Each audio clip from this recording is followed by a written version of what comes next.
السلام علیکم ورحمۃ اللہ وبرکاتہ. الحمد للہ کفا وسلام علی عبادہ الذین اصطفیٰ اما بعد. میں ابھی حاضر ہوا,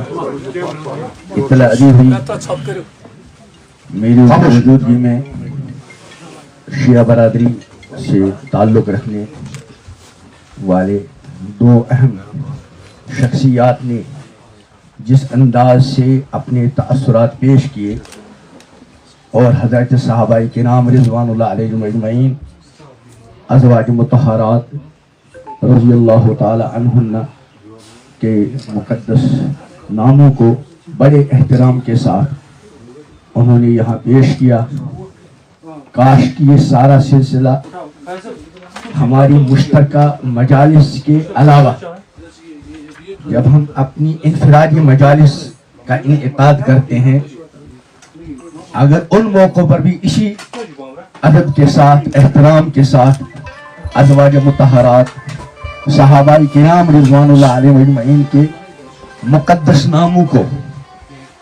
اپنے اپنے ہم مسلک اپنے اپنے ہم مشرب لوگوں کے سامنے اس کا اظہار کیا جائے, یقیناً بڑوں کا اثر چھوٹوں پر پڑتا ہے.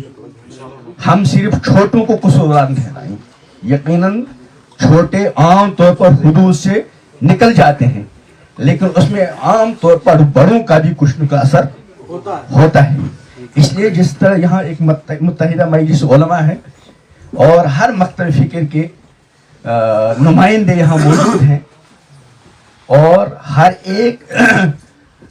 دوسرے کی قابل احترام شخصیات کا نام بڑے احترام اور عظمت کے ساتھ لیا کرتے ہیں, کاش کہ یہ سلسلہ ہماری ان مجالس میں, چاہے وہ اہل سنت سے تعلق رکھنے والی مجالس ہوں یا شیعہ برادری کے خصوصی مجالس ہوں, اگر ہمارے قائدین ہمارے بڑے جہاں تک حضرات اہل بیت رضوان اللہ علیہم اجمعین کا تعلق ہے اس میں دوبارہ سب مشترک ہے. جس طرح شیعہ برادری اہل بیت اور ائمہ اہل بیت کے محبت کو, ان کے احترام کو, ان کی عظمت کو اپنے ایمان کا حصہ مانتے ہیں, اسی طرح دوسری طرف سے صحابہ کرام رضوان اللہ علیہم اجمعین, ازواج مطہرات اور خلفائے ثلاثہ کی عظمت کو, احترام کو, ادب کو اپنے ایمان کا حصہ مانے, واللہ ثم واللہ سارا اختلاف ختم اور بالکل شیر و شکر ہو جائیں گے. لیکن اگر ہم نے صرف ان مشترکہ مجالس میں تو وہ کچھ اپنائے جیسے ہم بالکل بھائی بھائی ہیں, اور جہاں انفرادی طور پر پہنچے اور ایسی مجالس ہوں جہاں سنی برادری کے لوگ اپنی مجالس منعقد کریں, شیعہ برادری کا وہاں کوئی نہیں, وہاں خدا نہ خواستہ حدود سے نکل جائیں, یا شیعہ برادری کے لوگ اپنی مجالس منعقد کریں جہاں سنی برادری کا کوئی نہ ہو, وہ جو چاہیں کہیں, تو پھر یہ وقتی طور ہمارا ایک دوسرے کے مسلک کے احترام کی بات کرنا اس کا وقتی فائدہ ہوگا. ابھی بہت سی ماشاءاللہ یہاں تجاویز پیش کی گئی. میری ایک تجویز ہے کہ پوری مجلس متحدہ مجلس علماء جو ہے اس کے جتنے کارکنان ہیں, چاہے وہ سنی برادری سے تعلق رکھتے ہوں یا شیعہ برادری سے,